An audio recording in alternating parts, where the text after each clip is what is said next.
ರವಿಕುಮಾರ್ ಅಂತ ಸಾಮಾಜಿಕ ಹೋರಾಟಗಾರರು.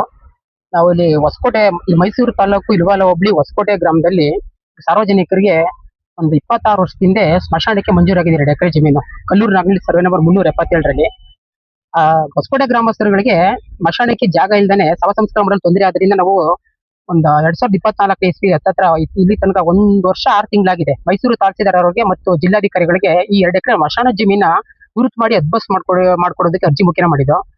ಆಮೇಲೆ ಸ್ವಲ್ಪ ವಿಳಂಬ ಆದಾಗ ನಾವು ಸ್ಥಳೀಯ ಶಾಸಕರಾದ ಜಿ ಟಿ ದೇವೇಗೌಡರಿಗೂ ಸಹ ಒಂದು 4 ದಿನ ಹಿಂದೆ ಮನವಿ ಮಾಡಿದ್ದು. ಆದ್ರೂ ಪ್ರಸ್ತುತ ದಿನಾಂಕವಾದ್ರೂ ನಮ್ಗೆ ಸ್ಮಶಾನ ಜಮೀನ ಗುರುತು ಮಾಡಿ ಅದ್ಬಸ್ ಮಾಡಿಸಿ ಸಾರ್ವಜನಿಕರಿಗೆ ಉಪಯೋಗಕ್ಕೆ ಸಂಬಂಧಪಟ್ಟಂತಹ ಮೈಸೂರು ತಹಸೀಲ್ದಾರ್ ಅವರು ನಮಗೆ ಮಾಡಿಕೊಟ್ಟಿಲ್ಲ. ಗ್ರಾಮದಲ್ಲಿ ಸ್ಮಶಾನ ಜಮೀನು ಗುರುತಿಲ್ದೇನೆ ಅಂತ್ಯ ಸಂಸ್ಕಾರ ಮಾಡಲು ಸಮಸ್ಯೆ ಆಗ್ತೈತೆ. ಅದರಿಂದ ಈಗಲಾದರೂ ಕೂಡಲೇ ಸ್ಥಳೀಯ ಶಾಸಕರಾದಂತಹ ಜಿ ಟಿ ದೇವೇಗೌಡರ ಅವರು, ಜಿಲ್ಲಾಧಿಕಾರಿಗಳು, ಮೈಸೂರು ತಹಸೀಲ್ದಾರ್ ಅವರು ಕೂಡಲೇ ಕ್ರಮ ವಹಿಸಿ ಸ್ಮಶಾನ ಜಮೀನು ಏನಿದೆ 2 ಎಕರೆ ಜಮೀನು ಅದನ್ನ ಅದ್ಬಸ್ ಮಾಡಿಸಿ ಗುರುತಿಸಿ ಸಾರ್ವಜನಿಕರಿಗೆ ಅನುಕೂಲ ಮಾಡ್ಕೊಳ್ಳೋ ತಮ್ಮ ಮೂಲಕ ನಾವು ಕೇಳ್ಕೊತಿದೀವಿ. ಇಲ್ಲ ಅಂದ್ರೆ ನೀವು ಇದೇ ರೀತಿ ವಿಳಂಬ ಆಯ್ತು ಅಂದ್ರೆ ನಾವು ಸ್ಮಶಾನ ಜಮೀನು ಇಲ್ಲದೋದ್ರಿಂದ ನೀವು ಗುರುತು ಮಾಡೋ ತನಕ ಹೊಸಕೋಟೆ ಗ್ರಾಮದಲ್ಲಿ ಯಾರಾದ್ರೂ ಸಾರ್ವಜನಿಕರು ತೀರೋದ್ರೆ ನಿಮ್ನ ಮೈಸೂರು ತಾಲೂಕು ಆಫೀಸು ಆವರಣದಲ್ಲೋ ಇಲ್ಲ ಅಂದ್ರೆ ಇಲ್ವಲ್ಲ ನಾಡ ಕಚೇರಿ ಆವರಣದಲ್ಲೋ ಅಂತ್ಯ ಸಂಸ್ಕಾರ ಮಾಡಲು ನಮ್ಗೆ ಅನುಮತಿ ಕೊಡಿ ಅಂತ ನಾವು ತಮ್ಮ ಮೂಲಕ ಕೇಳ್ಕೊತಿದ್ವಿ. ಈಗ ಸರ್ಕಾರ ನಿಮ್ಗೆ 26 ವರ್ಷ ಆಗಿದೆ ಜಮೀನ್ ಮಂಜೂರು ಮಾಡಿ. 26 ವರ್ಷದ ನೀವು ಯಾಕೆ ಅದ್ವಸ್ ಮಾಡ್ಕೊಂಡಿಲ್ಲ ನೀವು? ಸರ್ 26 ವರ್ಷದಿಂದ ಸರ್ ಸಾರ್ವಜನಿಕರಿಗೂ ಸ್ವಲ್ಪ ಆಗಿನ ಇದರಲ್ಲಿ ಗಮನ ಇಲ್ಲ ಸರ್. ಅವಾಗ ನನಗೆ ಈಗ 1 2 ವರ್ಷದಲ್ಲಿ ಸ್ಥಳೀಯ ಶಾಸಕರು ರಿಯಲ್ ಎಸ್ಟೇಟ್ ಆಯ್ತಲ್ಲ ಎಲ್ಲ ಎನ್ಕ್ರೋಚ್ ಮಾಡ್ಕೊಬಿಟ್ಟಿದ್ದಾರೆ. ಅವಾಗ ಸ್ಥಳೀಯ ಶಾಸಕ ನಮ್ಮೂರಲ್ಲಿ 1 2 ಎಕರೆ ಜಮೀನಿಂಗ್ ಆಗಿದೆ, ಸ್ವಲ್ಪ ಪರಿಶೀಲಿಸಪ್ಪ ಅಂತ ಹೇಳಿದ್ರು. ಆದಾಗ ನಾನು ಸ್ಥಳೀಯವಾಗಿ ಮಾಹಿತಿ ಹೋಗಿ ಸ್ಥಳಕ್ಕೆ ಹೋಗಿ ಭೇಟಿ ಮಾಡಿ ಅಲ್ಲಿ ನೋಡಿದಾಗ ಸ್ಥಳೀಯ ಗ್ರಾಮಸ್ಥರ ಹತ್ರ ಸ್ವಲ್ಪ ಒತ್ತುವರಿ ಆಗಿದೆ ಸರ್.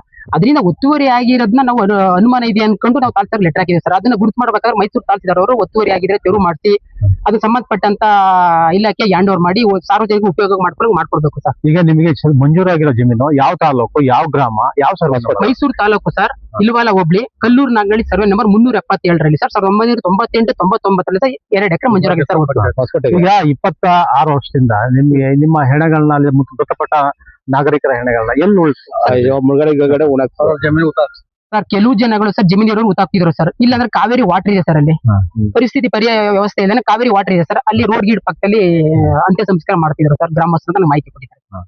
ನೀರು ಬಂದ ಈಗ ನಿಮಗೆ ಈಗ ಯಾವ ತರ ಸಮಸ್ಯೆ ಉದ್ಭವ ಆಗಿದೆ ಸರ್? ನಮ್ ಸಮಸ್ಯೆ ಅಂದ್ರೆ ಹೊಸಕೋಟೆ ಗ್ರಾಮಸ್ಥರು ಮಶಾನ ಇಲ್ಲ ಸರ್. ಗ್ರಾಮಸ್ಥರು ಅಂತ್ಯ ಸಂಸ್ಕಾರ ಮಾಡಲು ದಿನೇ ಭೂಮಿ ಮೌಲ್ಯ ಜಾಸ್ತಿ ಆಯ್ತೈತೆ. ಯಾಕೆಂದ್ರೆ 26 ವರ್ಷದಿಂದಲೇ ಸರ್ಕಾರದಿಂದ ಮಂಜೂರಾಗಿದೆ. ಇದು ಉಪಯೋಗಕ್ಕಿಲ್ಲ ಅಂದ್ಮೇಲೆ ಸುಮ್ಕೆ ಏನಕ್ಕೆ ಸರ್ ಮಂಜೂರು ಮಾಡ್ಬೇಕಿತ್ತು? ಅದರಿಂದ ಈಗಲೂ ಏನಿಲ್ಲ, ಸ್ವಲ್ಪ ಒತ್ತುವರಿ ಆಗಿದೆ. ಒಂದ್ ಕಡೆಯಿಂದ ಅಳತೆ ಮಾಡಿಸಿ, ಅದು ಒಂದ್ ಕಡೆಯಿಂದ ಅಳತೆ ಮಾಡಿಸಿ ನಮ್ ಜಾಗ ಎಲ್ಲಿದೆ ಸ್ಕೆಚ್ ಅಲ್ಲಿ ಇರ್ತದೆ ಸರ್. ಈಗ ಒತ್ತುವರಿ ಆಗಿರೋ ಮನವೊಲಿಕೆ ಮಾಡಿ ನೀವು ಒಪ್ಕೊಂಡಿದ್ದಾರೆ. ಮತ್ತೆ ಸರ್ಕಾರ ಅಥವಾ ತಹಸೀಲ್ದಾರ್, ಸಂಬಂಧಪಟ್ಟ ಸರ್ವೇಯರು ಮತ್ತೆ ರೆವಿನ್ಯೂ ಅಧಿಕಾರಿಗಳು ಬಂದು ಅದನ್ನ ಮಾಡ್ಕೊಡ್ಬೇಕು ಸರ್. ನೀವು ಅವ್ರ ಮೇಲೆ ಒತ್ತಡ ತರ್ತಾ ಇಲ್ವಾ? ಶಾಸಕರು ಹೇಳಿಸ್ತಾ ಇಲ್ವಾ? ಶಾಸಕರ ಮುಖಾಂತರ ಒತ್ತಡ ತರಿಸಿದ್ರೆ ಸರ್ ಗ್ರಾಮಸ್ಥರು. ಅವರು ಹೇಳಿದ್ದಾರೆ, ಶಾಸಕರು ಸಹ ತಹಸೀಲ್ದಾರ್ ಅವ್ರಿಗೆ ಏನೋ ಗಮನಕ್ಕೆ ತಂದಿದ್ದಾರೆ ಅಂತ KDP ಮೀಟಿಂಗ್ ಅಂತ ನಂಗೆ ಮಾಹಿತಿ ಇದೆ ಸರ್. ಒಟ್ಟಾರೆ ಈಗ ನಿಮ್ಗೆ ಅಲ್ಲಿ ಸ್ಮಶಾನಕ್ಕೆ ಜಾಗ ಬಿಟ್ಕೊಡ್ಬೇಕು.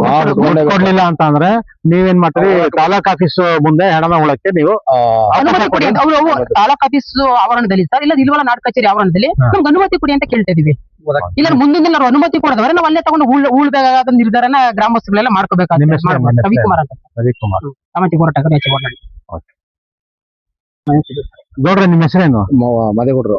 ಯಾವ ಊರ್ನವ್ರು ನೀವು? ಹೊಸಕೋಟೆ ಅವರ? ಏನ್ ನಿಮ್ಮೂರ್ ಸಮಸ್ಯೆ ಏನು? ನಮ್ಮೂರ್ನ ಸಮಸ್ಯೆ ಏನಿಲ್ಲ ಸರ್, ಊಣಕ್ಕೆ ತಾವೇ ಇಲ್ಲ.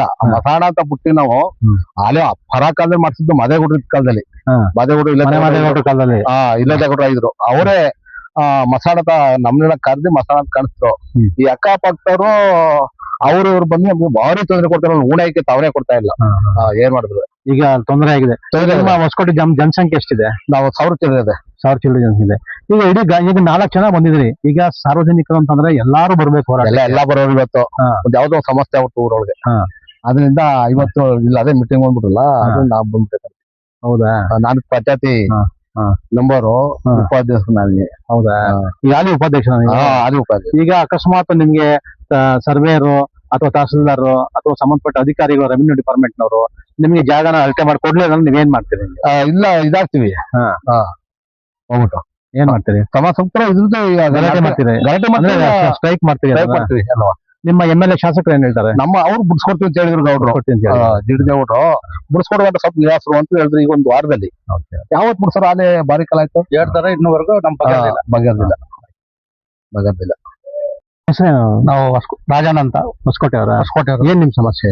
ನಾವು ಎಲ್ಲಾರ ಹತ್ರ ಎಲ್ಲಾ ನಮ್ಗೆ ಇದು ಗೊತ್ತಿರೋ ಭಯ ಗೊತ್ತಿಲ್ಲ, ನಾವು ನಂಬರ್ ಹೇಳಿದ್ವಿ, ಉಪದಸ್ರಿಗೆ ಹೇಳಿದ್ವಿ, ಇವ್ರ ಒಬ್ರಿಗೆ ನಮ್ಗೆ ಗೊತ್ತಿರೋ ನಮ್ಗೆ ಕರ್ಕೊಂಡ್ಬಂದು ನಮ್ಗೆ ಇಷ್ಟು ವರ್ಷದಿಂದ ನಾವು ನಮ್ ಭಾವನ ಅಲ್ಲೇ ಊದಾಕಿದ್ದು. ಒಂದಪ್ಪ ಊದಾಕ್ತಾ ಬಿಟ್ರು, ಇನ್ ಎರಡನೇ ದಪ್ಪ ಊದಾಕಿವಾಗ ನಮ್ದು ಜಾಗ ಇದು ಬಿಡಲ್ಲ, ನಾವು ನಮ್ದು ಇದು ನಾವು ದುಡ್ಡು ಕೊಟ್ಟು ತಗೊಂಡಿದೀವಿ ಹಂಗೆ ಅಂತ ಎಲ್ಲ ಜಾಗ ಬಿಡ್ತಾರೆ. ಯಾರು ಜಗಳ ಮಾಡ್ತಾರೆ ಅವ್ರ ಜಾಗ ಎಷ್ಟಿದೆ ಅಷ್ಟನ್ನ ನೀವು ಅಂತ ಮಾಡಿ ಮಡಿಕಪ್ಪ ಅನ್ಬೇಕು ನೀವು. ಅವ್ರು ನಮ್ದಾರ ಬಿಡಕ್ರು, ನಮ್ಗೆ ಗೌರ್ಮೆಂಟ್ ಬಿಡ್ಸ್ಕೊಡ್ಬೇಕು. ನಮ್ಗೆ ಗೌರ್ಮೆಂಟ್ ನಾವೆಲ್ಲ ತಹಸೀಲ್ದಾರಿಗೆಲ್ಲ ಎಲ್ಲ ತಿರ್ಗು ಬಿಡ್ಸಿದ್ವಿ, ಇಲ್ಲಿವರೆಗೂ ಬಗೆಹರಿಸ್ಕೊಟ್ಟಿಲ್ಲ ನಮ್ಗೆ. ಅದು 2 ಎಕರೆ ಇಲ್ಲದೆ ಅದು ನಮ್ಗೆ ಗುರ್ತಿಸಿ ನಮ್ಗೆ ಬಿಡ್ಸ್ಕೊಡ್ಬೇಕಷ್ಟೇ. ನಿನ್ನೇನು ನಮ್ ಸಮಸ್ಯೆ ಏನಿಲ್ಲ, ಅದನ್ನ ಹೋರಾಟಕ್ಕೆ ಹೋಯ್ತೀವಿ ಬೇಕಾದ್ರೆ.